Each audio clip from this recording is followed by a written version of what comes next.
All right, guys, at Chloe Clark, our goals for our nutrition to learn about nutrition by the end of third grade. So some of you kindergartners, some of you first graders, some of you second graders might not be all the way here, but third graders, we should be getting pretty close to knowing and being able to do all of these things that we see right here. So number one right here says name the 5 food groups. Number 2 says list 5 foods from each group. Number 3 right here says identify foods that are high in salt and sugar. Number 4 says understand how and why of nutrition labels. Okay, remember nutrition label is a little graph that's on your food. Okay, it's not on a fruit and vegetable, but it's on any boxed or bagged food. Okay, and it'll tell you how much salt, fat, sugar, all that stuff is in your food. Okay, number 5, you'll be able to explain the importance of choosing healthy drinks. And then number 6 is create a balanced and healthy meal using a food list. All right, guys, our next worksheet looks like this, okay? We are going to take this food list down the left side, okay? We're gonna look at our fruits, vegetables, protein, dairy, and carbohydrates, our 5 food groups, okay? And we're gonna draw lines, okay, from each one to show us okay, which food group they fall in. So your paper by the end is gonna have a lot of lines all over it. That's fine. Might look a little sloppy, but I wanna make sure you guys get the right food in the right category, okay? So if we were looking, okay, up here we have apples. Okay, is an apple a fruit, a vegetable, a protein, a dairy, or a carbohydrate?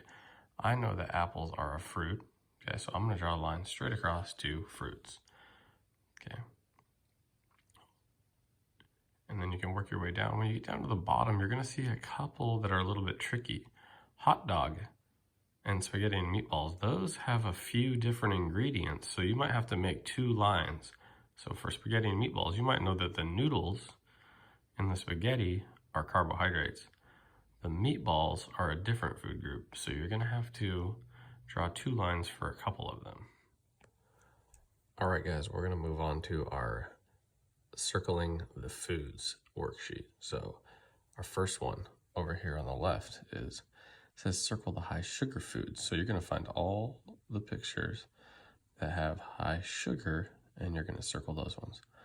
So if we're thinking about sugar, I'm looking for candy. I'm looking for things that have a lot of sweetness to them. So I'm going to look for right here at the bottom, I see a chocolate bar. So I'm gonna go ahead and circle that one.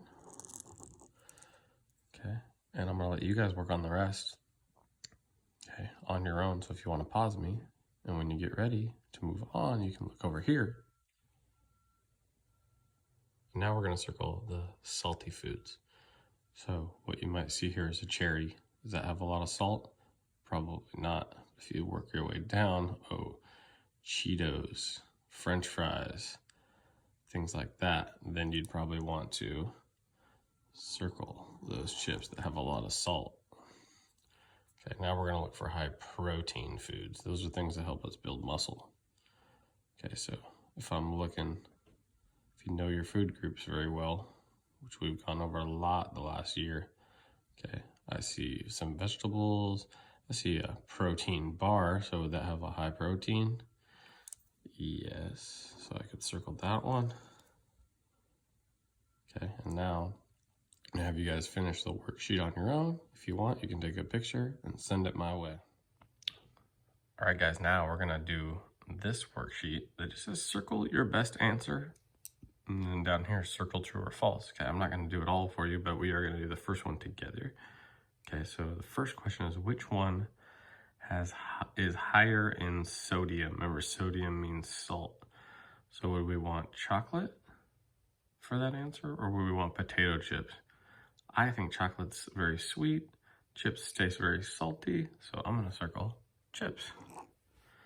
Okay, I'll let you guys work on the other ones. I'm not gonna go through all of them with you.